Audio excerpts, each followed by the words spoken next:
Há muitas possibilidades de trabalho do psicólogo dentro da escola e nós sabemos que o acolhimento psicológico é uma delas, principalmente em casos de situações de emergência. Pense, por exemplo, naquela creche em Santa Catarina que sofreu aquele atentado em maio de 2021, ou naquela escola de Suzano. Nessas situações, o psicólogo também pode se colocar para ouvir a família, ouvir os alunos e ouvir os professores, no espaço denominado então de escuta e acolhimento.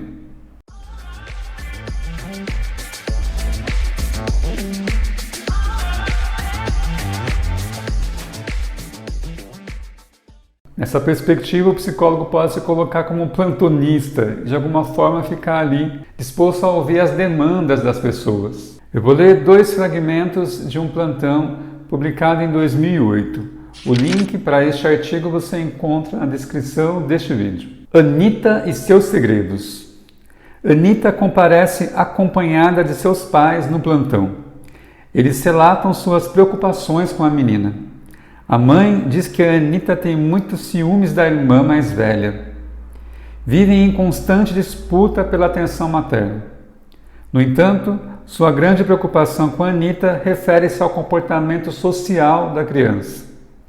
Esta não tem muitos amigos e vive sempre muito sozinha. Neste encontro, demonstra um temor difuso quanto ao futuro de Anita. O pai acrescenta suas preocupações dizendo que a filha tem momentos de extrema tristeza. Fica calada em um canto, com um pensamento distante e chora. Os pais perguntam o porquê de tamanha tristeza, mas Anita opta pelo silêncio. A estagiária percebe os pais atentos ao sofrimento da filha, procurando o plantão em busca de ajuda para a compreensão do que se passa. O encontro com Anita é bastante revelador, não só pelo que é falado, mas pela aparência da menina. Apesar de seus poucos 9 anos, Anita tem uma aparência de mocinha, muito vaidosa, com roupas e adornos que excedem as proporções, levando-se em conta a sua idade. Na primeira conversa com a plantonista, revela pouco sobre os seus sentimentos. Aos poucos, Anita ganha confiança na estagiária. A questão do vínculo divide com esta seus segredos em relação às amizades e suas confusões amorosas. Tem dificuldade para manejar essas situações e acaba por sofrer muito. Compartilha com a plantonista suas dores. Aí eu vou para o banheiro e choro. O banheiro é o meu amigo. Só ele me vê chorar. Nas supervisões, percebemos que a Anita vive um conflito entre viver como uma criança e comportar-se como uma adolescente. A plantonista divide essa percepção com a criança. As lágrimas correm pelo rosto de Anita, concordando que sente muita vontade de brincar com suas bonecas. Mas a irmã faz gozações que a inibem e acrescenta: brinco escondida com as minhas bonecas. Elas me entendem. Pelo menos eu tenho esta impressão. Em relação aos pais, a estagiária os orientou a estabelecer regras diferentes para as filhas, já que cada uma está vivendo uma etapa diferente de vida. Explicou-lhes que Anita sofre muito por achar que precisa ser mocinha. Os pais concordam, dizendo que, de fato, eles são muito exigentes com Anita. Agradeceram o acolhimento do plantão e seguiram seu caminho. Bom, então neste caso foi possível observar as estratégias adotadas pela estagiária de psicologia, trabalhando na supervisão a compreensão sobre o caso, verbalizando essa compreensão com a criança, com a Anita, explicando para ela e falando para ela o que tinha ouvido na sessão com ela, e em seguida orientando os pais em relação aos comportamentos deles e como eles podem diferenciar as orientações e as regras das duas filhas, já que elas têm idades diferentes. O segundo caso apresentado no artigo é muito interessante e mostra bem a relação pais e filhos e como a orientação pode também auxiliá-los. Papai e o bicho-papão. Maria do Socorro busca o plantão para compartilhar o seu sofrimento. Ela é casada e tem um filho de 6 anos. Conta que seu relacionamento conjugal é muito difícil e o marido é intransigente. Está sempre bravo e mal-humorado. Já chegou a agredi-la fisicamente, mas agora só discutem. Socorro, apesar das dificuldades, gosta do companheiro e quer permanecer com ele. Sua maior dor é em relação ao seu filho, pois o pai não tem paciência com o menino. Não gosta que ele fique por perto, não brinca e nem saem de casa todos juntos. Dentro deste panorama, Socorro busca o plantão preocupada com seu filho, Raí, que tem muitos pesadelos e chora todas as noites, sendo muito difícil acalmá-lo. A estagiária chama Raí para uma conversa. Este diz que à noite chora porque sonha com um bicho-papão. A plantonista solicita que faça um desenho do sonho. Ele desenha o bicho-papão. Quando perguntado se alguém se parece com este bicho-papão, o Raí responde: é o papai. Ele briga muito comigo. Não deixa eu ver TV com ele. Mesmo que eu fique quietinho, ele pede para a mamãe me tirar dali. Outro encontro é marcado com o Raí. Neste, o seu pai, Franco, comparece. Reconhece que os problemas do filho e da esposa estão relacionados com o seu comportamento. Percebe-se extremamente nervoso e irritado. Tem muitos tiques. Já fez tratamento psiquiátrico quando jovem, mas abandonou e recusa-se a fazer novamente.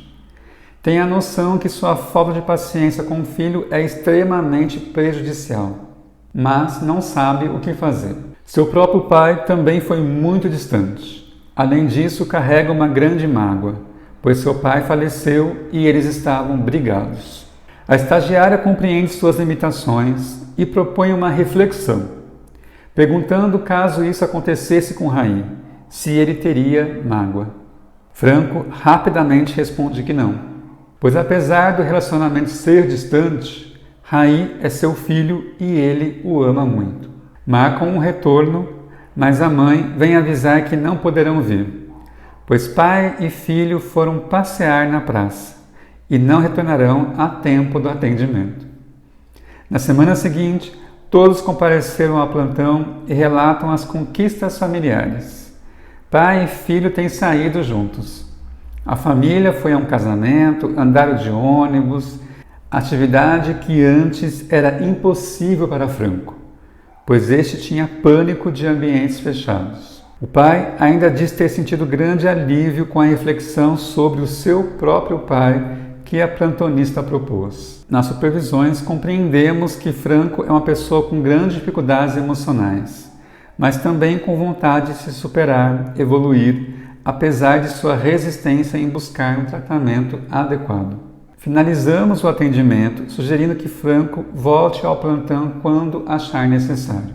Acreditamos que talvez esta seja uma possibilidade de Franco, aos poucos ir construindo uma demanda que o leve ao tratamento necessário. Bom, então nesses dois fragmentos é possível observar a organização da família e a possibilidade do psicólogo, do estagiário em psicologia, do plantonista em psicologia, orientar a família em relação às características daquela criança.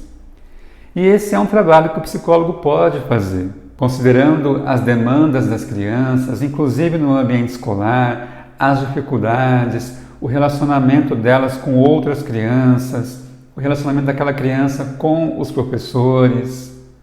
Algumas dessas percepções o psicólogo pode ter observando a criança, conversando com ela, conversando com os professores, fazendo observação em sala de aula. E a partir disso dá algumas diretrizes e orientações aos familiares. E mesmo no contexto clínico, quando atendemos as crianças que estão em idade escolar, é possível fazer essa identificação, entrevistando os professores, conhecendo a escola e fazendo, é claro, as orientações aos pais. Bom, então nesse vídeo nós conversamos sobre 2 exemplos de plantão psicológico realizado com famílias, atendendo as crianças, ouvindo as crianças e também os seus pais e fazendo as orientações necessárias. Percebe-se neste contexto que não é um trabalho de terapia. Terapia acontece num contexto clínico, mas um processo de escuta, acolhimento e orientação, que é um trabalho que nós podemos fazer também dentro do contexto escolar.